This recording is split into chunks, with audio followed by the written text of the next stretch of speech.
बिस्मिल्लाहिर्रहमानिर्रहीम, अस्सलाम वालेकुम। जियो न्यूज़ पर आप देख रहे हैं आपस की बात। मैं हूं मुनीब फारूक। पाकिस्तान में आज सबसे बड़ी डेवलपमेंट यह है कि एनएससी की मीटिंग हुई। प्राइम मिनिस्टर का रिजॉल्व आपके सामने है।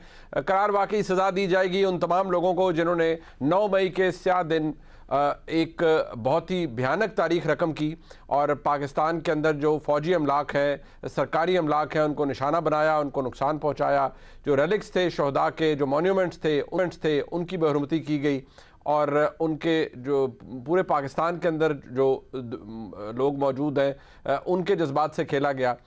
जो शहदा है, यकीनी तौर पर जब इस तरह किया जाता है सरकारी अमलाक के साथ और फ़ौजी अमलाक के साथ, फ़ौजी मोन्यूमेंट्स के साथ, तो शहदा के जो लवाहिकीन हैं उनके लिए भी ये बात बहुत तकलीफ़ देह है। पाकिस्तान तहरीक इंसाफ ने मौक़िफ़ दिया है अपना उस कोर कमांडर्स प्रेस कॉन्फ्रेंस के बाद जो प्रेस रिलीज जारी की गई उस पर, और मुतअद्दिद दफ़ा एक ही बात कही गई है, यही कि इर्रिफ्यूटेबल एविडेंस हमारे पास भी मौजूद है, किसी इंडिपेंडेंट इंक्वायरी के अंदर हम उसको अप्रीशिएट करेंगे। ये भी कहा गया है पाकिस्तान तहरीक इंसाफ की जानिब से कि इंक्वायरी कराई गई तो पता चलेगा कि इसके अंदर एजेंसीज़ के लोग इन्वॉल्व थे इस जलाओ गिराओ के अंदर। सवाल ये पैदा होता है कि क्या पाकिस्तान तहरीक इंसाफ के सरबराह जनाब इमरान खान बहैसियत एक साबिक वज़ीर आज़म इस तमाम अमल को कंडेम करेंगे? अगर करेंगे तो उनकी जमात किस हद तक खुद को इससे अलहदा कर पाएगी? क्योंकि इमरान खान साहब ये फरमाते हैं कि उनकी जमात का इस तमाम जलाओ गिलाओ से, इस बर्बादी से कोई ताल्लुक़ नहीं है। लेकिन जो एविडेंस जो सामने आ रही है उसके अंदर कुछ शवाहिद तो ऐसे हासिल होते हैं, पता चलते हैं कि कुछ जो सीनियर लीडर्स थे पाकिस्तान तहरीक इंसाफ के, उनका रोल किसी न किसी हद तक तो ज़रूर था। अब ज़ीरो टॉलरेंस का मुजाहरा किया गया है पाकिस्तान की वफाकी हुकूमत की जानिब से, पाकिस्तान की मुसल्लह अफवाज की जानिब से।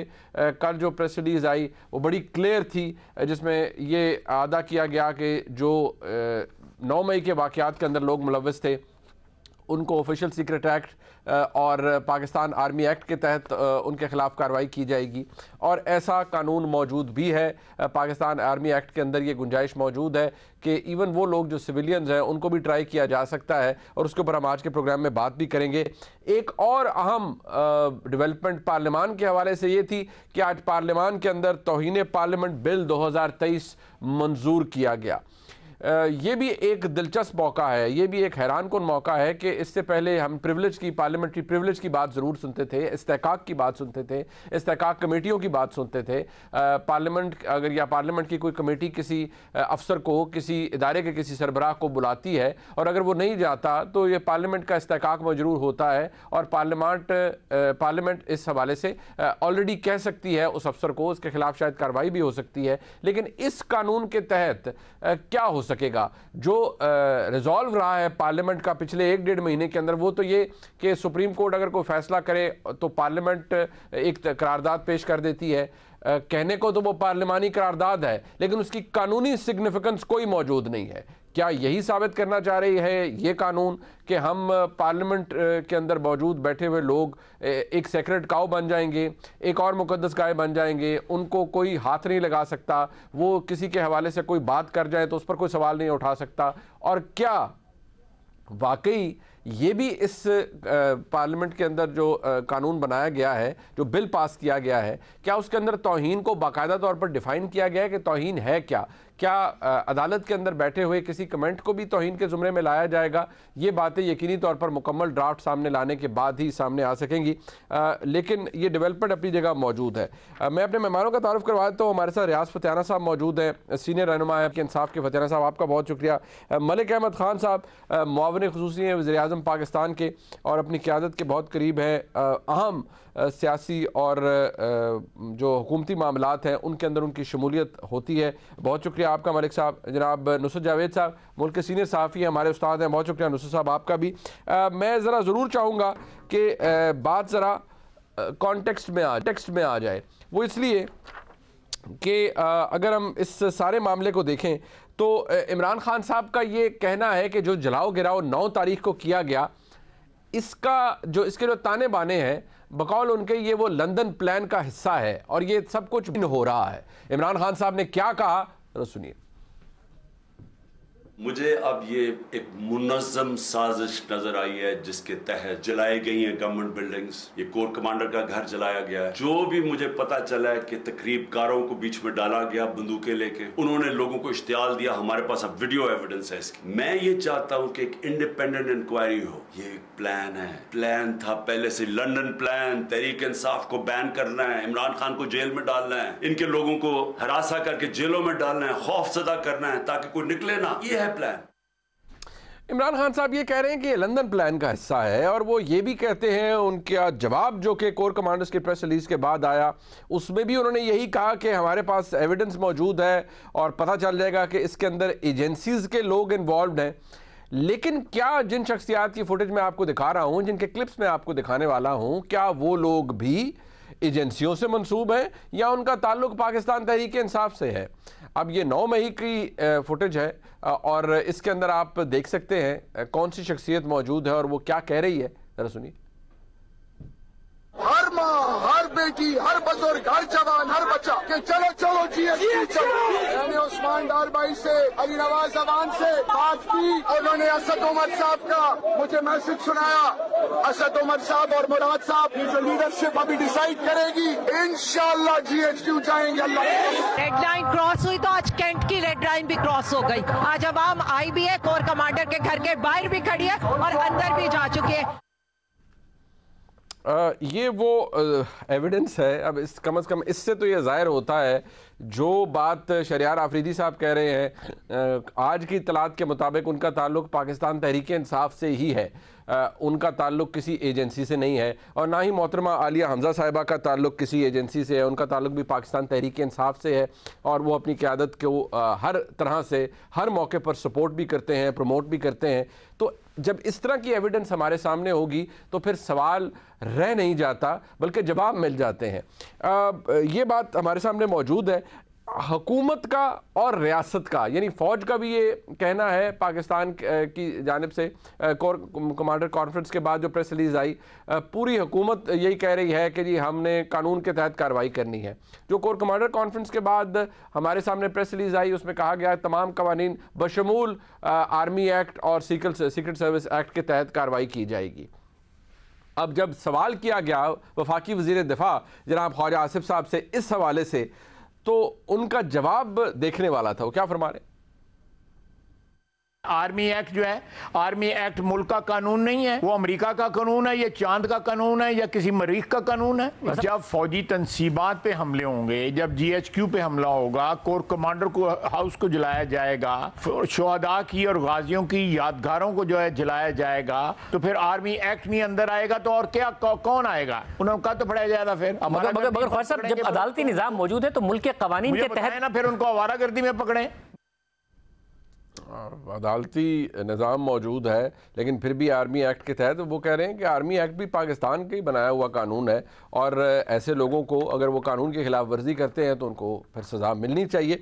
फतियाना साहब, सबसे पहले तो मैं आपके पास आऊँगा, मुझे ज़रा इस बात का थोड़ा सा ज़रा आपका मौक़िफ़, इसलिए आप एक सीनियर सियासतदान हैं, हल्के की सियासत करते हैं और मुतअद्दिद दफ़ा आपको आपके हल्के ने इलेक्ट भी किया है। मेरा सवाल आपसे ये है कि क्या गुंजाइश रह जाती है अब इस बात की कि पाकिस्तान तहरीक इंसाफ के किसी लीडर का, इमरान खान साहब कहते नहीं हमारा ताल्लुक नहीं है, हमारा ताल्लुक नहीं है, लेकिन यहाँ तो एक तरफ लाहौर में अगर जना हाउस के बाहर या जना हाउस के अंदर जा रहे हैं तो आलिया हमजा साहबा फरमा रही हैं कि जी कैंट की भी रेड लाइन क्रॉस हो गई है और बाहर भी आ गए और अंदर भी चले गए, एक अप्रिशिएट कर रही हैं सारे कंडक्ट को। और उधर अगर देखा जाए तो साथ ही फिर जनाब शरियार आफरीदी साहब क्या फरमा रहे हैं और वो कह रहे हैं कि जी मुझे मैसेज भी मिल गया असद उमर साहब का और हम सारे जाएंगे, GHQ जाएंगे।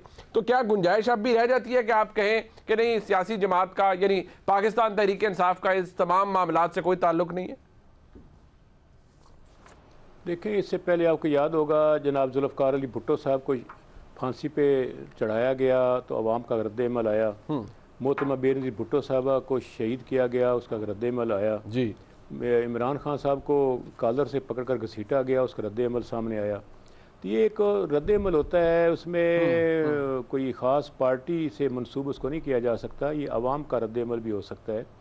और उसमें देखें 24 करोड़ हमारी आबादी डिक्लेयर हुई है नए मरदमशुमारी के मुताबिक, और वो सारी तो पीटीआई की नहीं है ना, उसमें सारी जमातों के लोग भी हैं, और स्पेशली ज़्यादा अक्सरियत उन लोगों की है जो किसी जमात में भी नहीं है, ना वो पीटीआई में है, ना पीपल्स पार्टी में, ना नून लीग में। और उसमें यूथ बहुत बड़ी तादाद में है, 60% पाकिस्तान की आबादी यूथ पर मुश्तमिल है, निस्फ ख़वातीन पर मुश्तमिल है।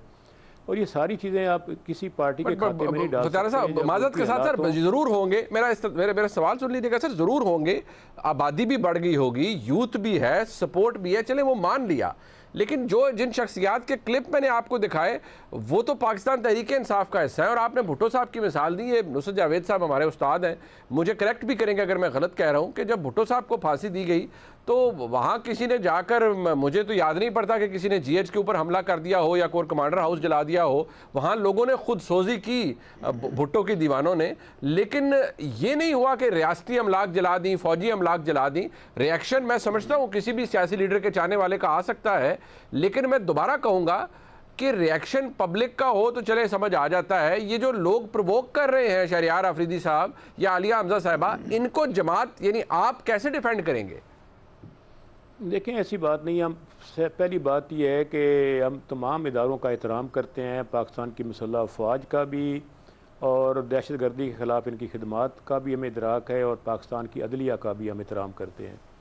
गुजारिश ये है कि ये जो फ़ौजी जगहों पे, कोर कमांडर हाउस पे या कहीं हमला हुआ है, तो हम उसकी सपोर्ट तो नहीं कर रहे और ना उसकी तायद कर रहे हैं। तो समझते हैं कि किसी के घर पर, वो किसी सिविलियन का घर हो, किसी जज का घर हो, किसी फ़ौजी साहब का घर हो, तो सभी का एहतराम होना चाहिए, इसमें तो दो राय नहीं है ना। ठीक है। और हम तो अमन पसंद हैं और अदम तशद्दुद की बात करते हैं, और हमारे तमाम एहतजाज हैं वो, उसकी पहली एडवाइस यही गई है कि मुकम्मल तौर पर, कतई तौर पर पुरअमन होना चाहिए। अब देखें ना, आपने ये भी देखा, और बेशक इलेक्ट्रॉनिक मीडिया पर पाबंदियाँ लगीं, लेकिन सोशल मीडिया पे सब कुछ आया, जिस तरह बुरी तरह तशद्दुद करके पुलिस ने पिटाई की है लोगों की, तो क्या आइन का आर्टिकल 14 इसकी इजाज़त देता है? डिग्निटी ऑफ मैन की वो बात करता है। फिर आपने देखा कि आइन का आर्टिकल 15 जो है वो फ्रीडम ऑफ मूवमेंट की बात करता है, जब जुलूस निकालने की इजाज़त आइन देता है। आर्टिकल 16 जो है वो फ्रीडम ऑफ असम्बली, यानी कि आप एक जगह धरना या एहतजाज कर सकते हैं। जी। और आर्टिकल 19 जो है वो फ्रीडम ऑफ स्पीच की बात करता है। अगर आपने दफ़ा 144 लगा के सब पर पाबंदी लगा दी और तहरीक इंसाफ पे पाबंदी, और आपने देखा है कि मस्जिद जमात के लोग किस तरह खाकी वर्दियाँ पहन के छलांगें लगा के शारा दस्तूर पर आए, ना दफ़ा 144 पे अमल हुआ। ये अच्छा, एक बात है फजारा साहब, जो आप फरमा रहे हैं, जो आपने फरमाया है, वो मैं जो इस्लामाबाद में हुआ वो तो खैर आपका बड़ा वैलिड पॉइंट है, मैंने गुज़िश्ता रोज़ मैंने भी उठाया कि वो बड़ा ही एक टू फेस्ड रवैया है हमारी वफाकी हुकूमत का। लेकिन एक बात है, आपने बिल्कुल फंडामेंटल राइट्स की बात की है, राइट टू असेंबली है, फ्रीडम ऑफ मूवमेंट है, फ्रीडम ऑफ स्पीच है, सब कुछ है। लेकिन सर, जब आप घरों को वैंडलाइज करने लग पड़ेंगे, जब आप रियासत की अमलाक तोड़ने लग पड़ेंगे, तो आप तो यूर वेल ट्रेवल्ड मैन, आपने दुनिया देखी है, खाकसार भी दुनिया के कुछ हिस्से घूम चुका है, तो वहाँ पर जब पुलिस मौजूद हो या लॉ एनफोर्समेंट एजेंसीज मौजूद हो और कोई जत्था, मॉब, जुलूस हो और वो रियासती अमलाक को नुकसान पहुँचाए या डिसऑर्डरली कॉन्डक्ट भी उनका हो, तो रियासत अपना लोहा मनवाती है, फिर वो लोगों को डिसिप्लिन करती है। उसमें फिर एक्सेसेस भी होते हैं, मैं उनको कंडोन नहीं करूंगा, लेकिन ये सब कुछ होता है। क्या बैटन चार्ज अमेरिका में नहीं होता?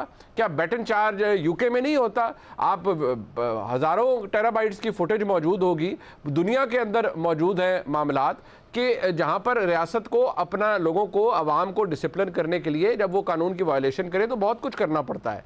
लेकिन जो किया गया, मैं तो बार बार कह रहा हूँ सर, क्या आपकी जमात शहरियार अफरीदी साहब को या तो कहे ना करी ये जो इन्होंने किया है हमारा इनसे कोई ताल्लुक नहीं है और इनको सज़ा मिलनी चाहिए अगर ये लोगों को प्रोवोक कर रहे हैं GHQ जाने के लिए? मैंने पहले ही अर्ज़ किया कि हम किसी भी इदारे पे, किसी भी तनसीब पे, वो सिविल हो, फौजी हो, प्राइवेट हो, इनफरादी हो, हम उस पर हमले के हक़ में नहीं हैं और हर एक की इज़्ज़त करना चाहते हैं। और हम चाहते हैं कि पुलिस को भी कहा जाए कि वो भी लोगों की इज़्ज़त करे। बिल्कुल। और लोगों के घरों में सीढ़ियाँ लगा के अंदर औरतों पर जो कुछ सियालकोट में हुआ, वज़ीर दिफा को उसकी माफ़ी मांगनी पड़ी, ये सब कुछ मामलात हैं। तो ताली दोनों हाथों से बजती है। तो जो हमारी PDM हुकूमत है, ये भी अपने मामलात को देखे कि जिस तरीके से आइन को आपने मुअल्लक़ कर दिया है, इलेक्शन क्या अहकामात हो रहे हैं, पंजाब के जस्टिस जवाद साहब हुक्म देते हैं, सुप्रीम कोर्ट हुक्म देती है, आपने हवा में उड़ा के रख दिए और 500 अरब रुपए आप खुद खर्चने को तैयार हैं सप्लीमेंट्री ग्रांट्स में और 21 अरब इलेक्शन कमीशन को देने को तैयार नहीं है और पैसा तो चाहिए नहीं था, सारी चीज़ें बाद में बिल पे हो जाते हैं इलेक्शन कमीशन।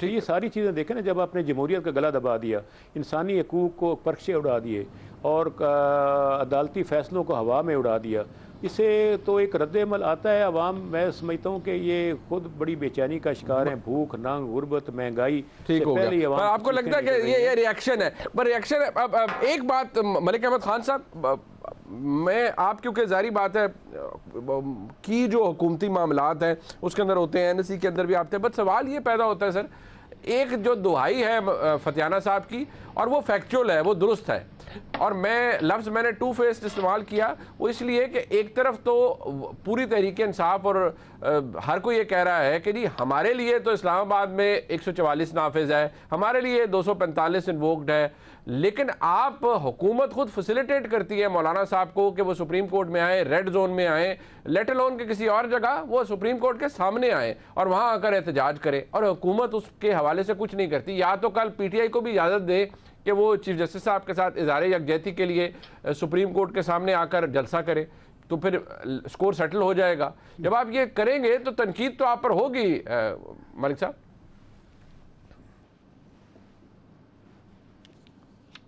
नहीं मुनीब, मैं नहीं समझता कि जो फतियाना साहब, मुझे he has every right to say, जो अपना हक उनका है अपनी राय कायम करने का, लेकिन समहाउ ये कोई कंपैरिजन नहीं है टू व्हाट PTI डिड, और आप ये हुकूमत के दफ़ा 144 और मौलाना और PDM और बाकी पॉलिटिकल पार्टीज़ के कल के प्रोटेस्ट को आपस में कोई कंपैरिजन भी करें, ये तो बिल्कुल एक अब्सर्ड आपस में इनको को रिलेट नहीं किया जा सकता। व्हाट एक्चुअली PTI डिड वो तो एक ऐसा मामला है कि जिस पर कोई दलील, जिसके ऊपर किसी किस्म की कोई रीजनिंग जो इमरान खुद दे रहे हैं कि जी हम लोग ये एजेंसीज हैं, तो मैं पूछता हूँ ये यास्मीन राशिदें, ये जो अपने इनके हसन न्याजी और ये जो हैं इनके ये मोहम्मद अली और ये बाकी जितने हैं, ये सारे इनके सूरीज एंड ऑल, ये सारे अगर एजेंसियों के एजेंट हैं तो फिर Imran must be knowing better, वो इसको ज़्यादा जानते होंगे। मसला यहाँ इस वक्त एक बड़ी मुख्तलिफ सूरत हाल है। अगर इमरान की तनकीद फ़ौज पे उनके किसी इस मामले पे होती कि वो एक्चुअली मिलिट्री की पॉलिटिकल मेडलिंग, उसकी हुकूमतें बनाने गिराने के किरदार, ISI के एक सी विंग के मौजूदगी और इस तरह की बातों पर उनके कोई एतराज़ होते, ठीक है, तो अगर तो ये एतराज़ात कोई इस नौयत की होते और उनकी ये जदोजहद इस तरह से होती और वो एक एंटी एस्टैब्लिशमेंट पोजीशन लेते, तो फिर उसकी कोई कदर हो सकती थी। लेकिन अब जब इनकी पूरी लड़ाई ये है कि मुझे इक़्तिदार में रहने के लिए वो जो हमायत हासिल थी वो नहीं रही और मैं इक़्तिदार से निकल गया, और उसके बाद वो जाके शोहदा की यादगार की तौहीन करें, जिना हाउस जला दें, कोर कमांडर का वो घर है, ठीक है, वो कोर कमांडर का घर जला दें, मिलिट्री इंस्टॉलेशंस जला दें, वो जहाँ पे को अस्करी बैंक देखें वो जला दें, वो PF के एयर बेस पे मियाँ वाली में हमला कर दें, ठीक है, वो सरगोदा में अटैक्स कर दें, PF के फैसलाबाद में ISI के हेडक्वार्टर्स, वो जो वहाँ पे उनके ऑफिसेज हैं वहाँ पर हमला कर दें। ये तो कोई सियासत नहीं है, ये क्या है? ये तो इस मुल्क के अंदर एक टोटल अरकी एंड पीट पुटिंग पीपल अपने सपोर्टर्स को फौज के सामने पिच किया है, और उसके बाद वो कहता है कि अगर मुझे फिर किया तो ऐसा रद्द-ए-अमल आएगा। उस शख्स के चेहरे पे नदामत का एक बाल नहीं है, और फतियाना साहब उसको सपोर्ट करने के लिए अजीबोगरीब मंतक पेश कर रहे हैं। अच्छा, मैं कहता हूँ कि 90 दिन में इलेक्शन जो है ये इतना बाइस ये पोजीशन है 90 डेज वाली, इसको सुप्रीम कोर्ट में और जिस बहस के अंदर रख के फैसला दिया गया, अगर उसको आप अकेले पढ़ेंगे तो ये दलील ऐसी है, सही है, जैसे आप जुमले का एक हिस्सा पढ़ें और अगला हिस्सा ना पढ़ें। वो ये इलेक्टोरल लॉज के साथ और ये पूरा 218 से 224 तक इकट्ठी एक स्कीम है, उसमें 90 दिन एक हिस्सा है, ठीक है, ठीक, लेकिन उसके लिए ज़रूरी है कि निगरान हुकूमतें भी हों।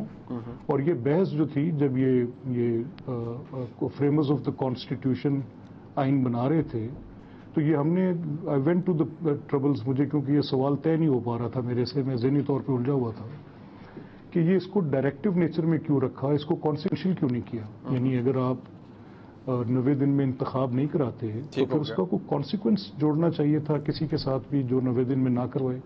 इसका नेचर डायरेक्टिव क्यों रहा। कॉन्स्टिट्यूशन में स्कीम आर्टिकल्स की दो तरह की है। एक स्कीम है जो आपके ऊपर एक चीज आइन फर्ज कर रहा है, ठीक है, और अगर उस फर्ज की आप तामील नहीं करते तो आपके ऊपर वो कोई हद लागू कर रहा है, ये उसकी आइन की एक शर्त है। ठीक है। अब इसमें एक इसका डायरेक्टिव नेचर है कि आप 90 दिन में कर दें। अब 90 दिन को करने के लिए उसके साथ और पहले और आगे और पीछे दोनों पढ़ना पड़ेगा। वफाक में निगरान हुकूमत अगर ना हो तो ये 90 दिन वाली बहस बेमायनी है। ठीक है। और अगर आप सूबे में इंतखाब कराकर, और वो भी उस टाइम पे जब आपकी असेंबली अपनी आईनी मुद्दत पूरी कर रही हो और किसी पॉलिटिकल एक्सपीडेंसी के नतीजे में आप एक सूबे में या दो सूबों में हुकूमत को ख़त्म कर देते हैं, तो इस पर यह बहस 1973 में जब ये आइन बन रहा था तो फ्रेमर्स ऑफ द कॉन्स्टिट्यूशन तब अभी निगरान भी नहीं थे, उनके ज़हन में ये खदशा पैदा हुआ।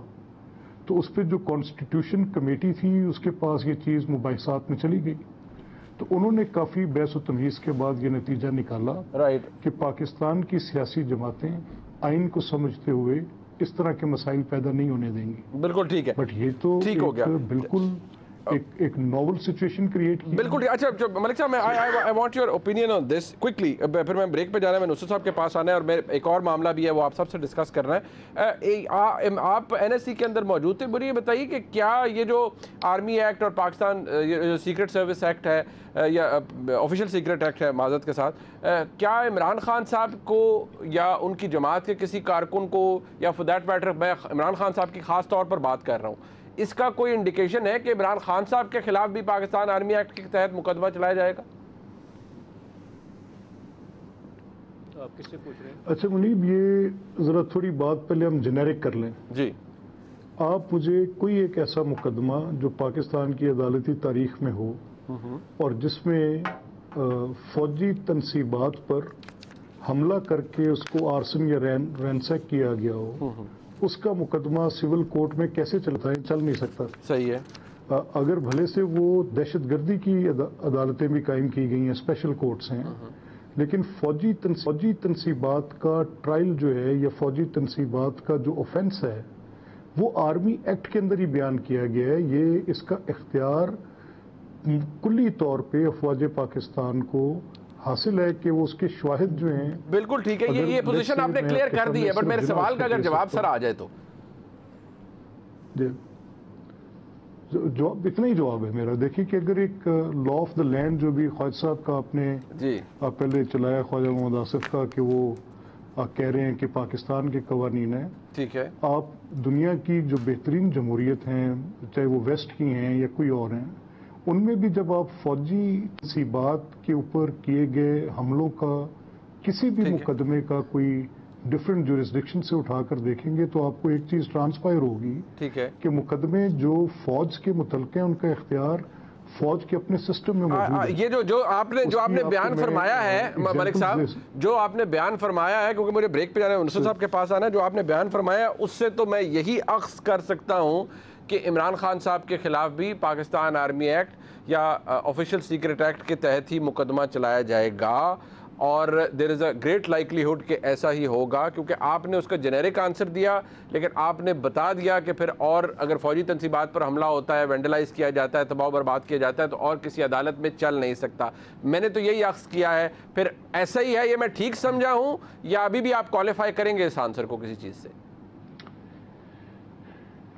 नहीं, मैं इसको इसलिए कहूँगा कि अगर इमरान खान पे, क्योंकि इमरान एक पॉलिटिकल पार्टी के सरबराह हैं जी, उनके ऊपर अगर ये मुकदमा, इसके शवाहिद, इररिफ्यूटेबल शवाहिद अगर मिलते हैं, ठीक है, तो वो भी रूल ऑफ लॉ के मुताबिक होना चाहिए। ठीक हो गया। अगर उनको स्पेशल ट्रीटमेंट क्यों मिले, क्या उसके सर पे दो सींग निकले हुए? बस चलें, ठीक हो गया। एक ब्रेक ले लेते हैं, एक मुख्तसर सा ब्रेक लेते हैं जी। मैं वापस आ रहा हूँ, नुसरत जावेद साहब के पास जाते हैं, फतियाना साहब और खान साहब हमारे साथ मौजूद हैं, जरा इस पर बात हो जाए। एक ब्रेक के बाद हमारे साथ रहिए।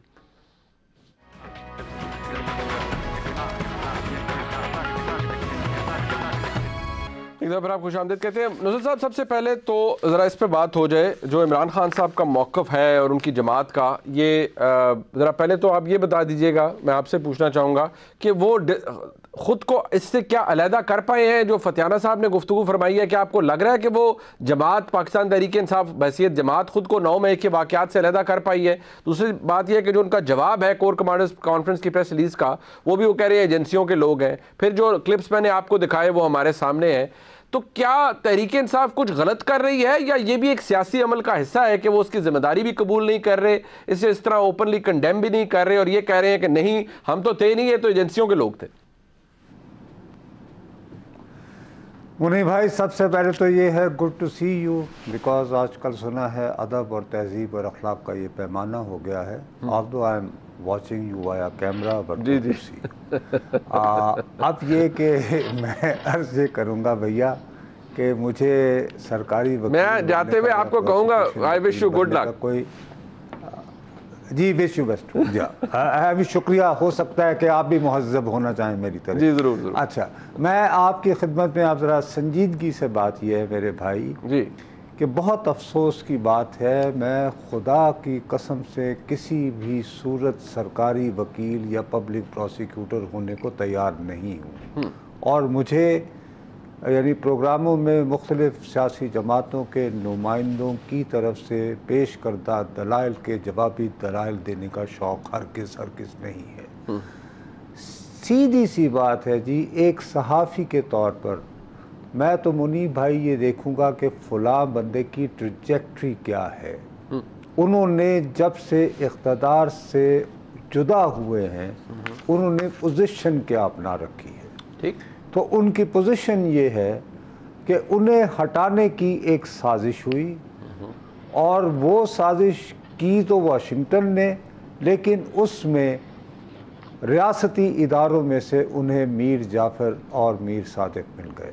ठीक है, ये बात उन्होंने 1 साल तक मुसलसल भड़काई, और यहाँ तक कि उन्होंने कोई अभाम की गुंजाइश ही न रखी कि एक पब्लिक जलसे में उन्होंने ये भी फरमा दिया कि मैं जब मीर जाफ़र, पता है कौन था, क्योंकि उनका ख्याल है कि पाकिस्तान के अवाम तो जाहिल होते हैं, तो ज़ाहिर लोगों ने कहा जी शायद उन्हें ना पता हो, तो उन्होंने कहा वो नवाब सिराजुद्दौला का चीफ ऑफ आर्मी स्टाफ था। अब आप मुझे बताइए, उसके बाद आप दूसरी तरफ आते हैं कि न्यूट्रल तो जानवर होते हैं और ये है और वो है। तो ये सारा कुछ हो जाने के बाद आप गिरफ्तारी से कब्ल जब आप एक वीडियो रिलीज़ करके ट्वीट पे डालते हैं, तो उसमें आप किसका नाम लेकर उसको मुर्द इल्ज़ाम ठहराते हैं कि मैं अगर गिरफ़्तार होता हूँ तो उसका ज़िम्मेदार वो साहब होंगे, उन साहब का ताल्लुक़ किस इदारे से है। तो ये तो एक बात है। दूसरी बात ये है कि आप जब से ये इनकी हुकूमत गई है, हमारे बहुत ही पढ़े लिखे लोग, आपको भी हज़ारों मिलते होंगे, आपके साथ जिक्र करते हैं यूथ बल्ज का जी, उसके बाद कहते हैं कि शुक्र है खुदा का कि पाकिस्तान में, पंजाब में पहली मर्तबा लोग खड़े हो गए फ़ौज के ख़िलाफ़, वरना ऐसी बुरी आदत तो पहले सिंध बलूचिस्तान वगैरह में पाई जाती थी। ठीक है, ये आम, ये आपको यानी निजी गुफ्तगू में ये बातें नहीं मिलती हैं। बिल्कुल, ये बात करते हुए हमेशा भुला दिया जाता है कि पाकिस्तान की तारीख का पहला मार्शल लॉ कहाँ लगा था। अगर लोग भूल जाते हैं तो 1953 में शहर लाहौर में लगा था। बिल्कुल ठीक। इसी तरह सबसे मुतशद्दद तहरीक जो हैं वो कौन से खित्ते में हुई हैं? ये पंजाब। जितनी भी ज़्यादा अस्करी नुमा तंजीमें जिन्होंने के कानून को तोड़ा, सबसे ज़्यादा पंजाब में पैदा हुई हैं, जिसकी एक मिसाल खाकसार तहरीक थी। वो हाथ में बेलचा लेकर जब करारदाद पाकिस्तान पेश हो रही थी, उस वक्त उनके 313 का जत्था निकला हुआ था। ठीक हो गया। तो वगैरह वगैरह वगैरह। तो मैं इस बात में जी मैं उलझना नहीं चाहता, वो जाने, उनका काम जाने। अहम तरीन बात यह है, आप कांटों पे घसीट रहे थे भाई मलक मोहम्मद अहमद खान साहब को। ठीक है, ये सादा तो हैं पर इतने भी नहीं। ठीक है ना? एक सिंपल सी बात है, अल्हम्दुलिल्लाह by the grace of God जी। वैसे भी कसूर में अंदरस्सा बनता है और अंदरस्सा बड़ा कॉम्प्लिकेटेड होता है, तो आप इस चक्कर में ना पड़े। ये वैसे मीठे हैं, प्यारे आदमी। जी जी बिल्कुल। सर आप ये सवाल क्यों कर रहे हैं? खुदा के लिए मैंने किसी से कोई बात नहीं की है। कल जो प्रेस रिलीज इशू हुई है कोर कमांडर्स कॉन्फ्रेंस के बाद जी, उसको खुदा के लिए 3 से 4 बार पढ़ लीजिए। बिल्कुल। उसमें अबेटर और ये और वो फलाना फलाना का जिक्र जो है वो वाज़े इंडिया दे रहा है कि देखिए 2 बातों से मैं यकीनन बहुत परेशान हूँ जी। अब हमारे जो तहरीक इंसाफ के नए नवीले इनकलाबी है ना, यूथ बल्ज वाले, इनको जब भी आप कभी तारीख याद दिलाएं ना तो ये बहुत चिढ़ जाते हैं। इनको शायद ये पता होगा, आप तो कानून के तालिब इल्म हैं, उन्हें तो पता नहीं होगा कि आर्मी एक्ट जो है ये 1952 में मुतारिफ हुआ। गालिबन मुनीब साहब अगर ये यानी ये आप यानी बता सकते हैं, मुझे सहाफ़ियाना शुबा है कि ये जो 1951 में साजिश केस बनाया गया था, पिंडी कॉन्स्पिरेसी केस, जिसमें मेजर जनरल अकबर खान और फिर वो मेजर इसहाक और जफरुल्लाह पोशनी साहब वगैरह पकड़े गए थे, ये गालिबन उनको किसी ना किसी रिलीफ से बचाने के लिए गालिबन ये एक्ट मुतारिफ स्पेशली इनैक्ट किया गया था 1952 में। ऐसे ही हुआ था सर? ऐसे ही स्पेशली। अच्छा, और अगर ऐसे ही हुआ तो इसमें सर उनका शरीक मुल्ज़म कौन था? शरीक मुल्ज़म सर एक सिविलियन था, नाम था उसका फैज़ अहमद फैज़। बिल्कुल। वो शायर हुआ करते थे। बिल्कुल ठीक। तो इस दफ़ा को बॉक्सर हो सकता है। सही। को फेमस बॉक्सर। बिल्कुल ठीक। कि अगर उसको इन्वोक करना है, मतलब अगर 1952 को इन्वोक करना है एक्ट को, तो मेरे प्यारे भाई उस दफ़ा को शायर एक यानी पकड़ लिया गया था, इस दफा को फास्ट बॉलर हो सकता है। तो क्या क्या है? बिल्कुल ठीक है, फास्ट बॉलर। तो फास्ट बॉलर की ट्रांसफॉर्मेशन बात जो है आई थिंक एक और जो बहुत इंपॉर्टेंट बात है ना भैया उसी यानी प्रेस रिलीज में, वो है ऑफिशियल सीक्रेट एक्ट। वो बहुत खौफनाक बात है। दैट इज इंडिकेटिंग कि कुछ विदिन भी गिरफ्तारियां होनी हैं। मुझे खबर नहीं कि वो अब भी हाजिर सर्विस हैं या कि पेंशन जी। क्यों? उसकी वजह यह है कि सर इस गिरफ्तारी के बाद मामला खाली कोर कमांडर के घर को जलाने वाला नहीं हुआ। कुछ घरों के बाहर, मैं उनके नाम नहीं लेना चाहता सर, मुजाहरे भी हुए हैं। उनकी लोकेशनें भेजी गई थी। एग्जैक्टली। और उन लोकेशनों के बाहर मौजूद अफराद में से कुछ लोग गिरफ्तार हुए। वो जो गिरफ्तार हुए हैं उनमें से कम 4 अफराद के बारे में मुझे ज़ाती इल्म है, क्योंकि मुख्तलिफ हीलों और वास्तों से उन्होंने ये जानना चाहा कि मैं रिटायर हुआ रिपोर्टर उनकी मुश्किलात आसान करने में कोई मदद कर सकता हूँ या नहीं। अच्छा। तो ये जो लोगों की फैमिली की तस्वीरें और उनके घरों की लोकेशन जो सेपरेट की गई है, ये इनसाइड जॉब है। अगर उन साइड जॉब वाले लोकेट होने के बाद अगर ये कहें कि जी ये अहकामात तो हमें वहाँ से आए थे, और वो साहब पता चले कि एक ज़माने में बॉक्सर से यानी बॉलर से वज़ीर आज़म हुए, साहब के साथ बहुत करीब होते थे या तो उनके करीब लोगों में से। बिल्कुल ठीक है। तो फिर मामलात जो है यानी कि बड़े वाज़े इशारे आपने सर दे दिए हैं कि इसके अंदर। और नहीं भाई मैं इशारे नहीं, मैं टेवे लगा रखा हूँ खुदा के लिए भाई। मुझे नहीं मैं इतना कर दूं सर, मैं आपको वैसे मैं सर बिल्कुल सहाफ़ियाना टेवे इसको आप आराम से कयासराई कहें सर, मैं आपको वैसे उस्ताद नहीं कहता। आपने कहा कि जो प्रेस रिलीज आई है कोर कमांडर कॉन्फ्रेंस के बाद उसको 3-4 दफा पढ़ते रहें तो और रोशनी हासिल करते रहे। तो मेरे जैसा जो आपका तालिब इल्म है उसके लिए भी और सबके लिए जो उन्होंने अब तक 1 दफा पढ़ी थी, भाई 4-5 दफा पढ़िए और उसके अंदर वाज़े इशारे मौजूद हैं जिनको नुसरत साहब कह रहे हैं कि उन्होंने कोई इशारा नहीं दिया, उन्होंने सिर्फ बताया है कि क्या क्या हो सकता है, क्या क्या मुमकिन है। मैंने याद दहानी करवाई है कि ये रिलीज हुई है। बिल्कुल ठीक है। मुख्तसर साहब ब्रेक, मुख्तसर साहब break. Very nice to see you, very nice to see you, very good to see you. एक वापस आते हैं, फिर नुसरत साहब को जाते हुए हमने ये भी कहना है कि I wish you good luck. एक ब्रेक के बाद हमारे साथ मामला खैर ये भी है कि पाकिस्तान के पार्लियामान ने यानी पार्लियामेंट ने नेशनल असेंबली ने आज तौहीन पार्लियामेंट का बिल जो है वो मंजूर किया है। लेकिन एक बात मैं ज़रा ज़रूर जो गिला था फतियाना साहब का, आपने मलिक अहमद खान साहब को सुन लिया। फतियाना साहब वो तो कह रहे हैं कि कोई जो पाकिस्तान तहरीक इंसाफ ने किया है और जो PDM का कल जलसा था, ये तो एक बड़ी एब्सर्ड सी बात होगी कि उसका कंपैरिजन भी किया जाए। गो के वैसे मलिक अहमद खान साहब भी एक वकील हैं और बड़े ज़हीन शख्सियत हैं और कानून को भी बहुत अच्छा समझते हैं। जो 144 है उसके अंदर ना PTI का नाम लिखा है ना PDM का, उसके अंदर तो कुछ और ही लिखा होता है। उसके अंदर ये भाई 4 लोगों से ज़्यादा इकट्ठे नहीं हो सकते और फिर भी लोग इकट्ठे हो गए, 4 नहीं शायद हज़ारों में इकट्ठे हो गए, तो पता नहीं कैसे इकट्ठे हो गए। लेकिन कंपैरिजन नहीं है। फतियाना साहब, आप लोग इश्ताल फैलाते हैं और सरकारी अमलाक को नुकसान पहुँचाते हैं, जबकि मरियम साहबा फरमाती है PDM के लोग आए तो एक जलसा भी नहीं, एक गमला भी नहीं टूटा। देखें, ऐसी बात नहीं है, कतई तौर पर ना कोई ऐसी हदायत थी, ना हमारे वर्करों ने ऐसा किया है।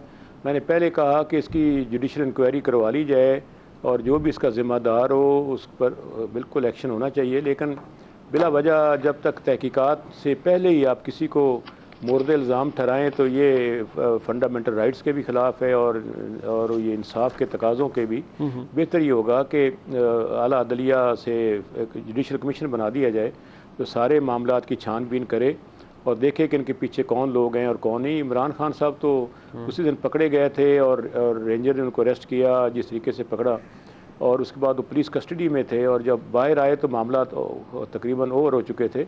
मेरा ख्याल जब बंदा एक आपकी तहवील में है तो कैसे हदायत दे सकता है किसी को ये करें वो करें, और इस पे मेरा ख्याल है कि वो एक्चुअली हुकूमत को फतियाना साहब माजरत के साथ सर इन्हें यकीन नहीं आता ना, ये फिर वो ऑडियो लीक्स आ जाती हैं जो मुसरत चीमा साहिबा से गुफ्तगू फरमा रहे हैं, वो पता नहीं किसी आज़म का जिक्र कर रहे हैं, वो आज़म शायद सवाती हैं या कोई और आज़म है। मैंने तो एक ही आज़म सुना था कि वो वज़ीर आज़म होता है, लेकिन सारी बात है वज़ीर आज़म से उन्होंने गुफ्तगू क्यों करनी है। अब ख्वाजा आसिफ साहब को लगता है कि वो आज़म कोई और है।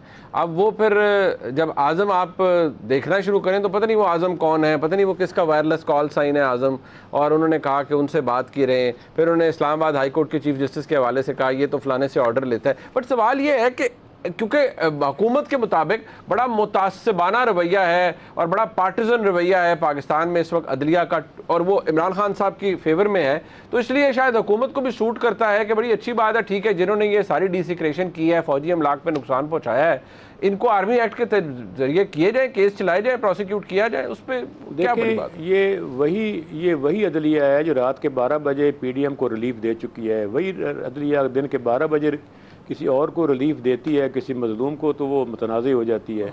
और आइन को या तो कहें कि आइन ख़त्म हो चुका है, इसकी बसात लपेटी जा चुकी है, एक नया आइन हमने बनाना है, तो अलग बात है, क्योंकि सोशल कॉन्ट्रैक्ट जो है in between state of Pakistan and people of the country, वो तो मामला ख़त्म हो चुका है।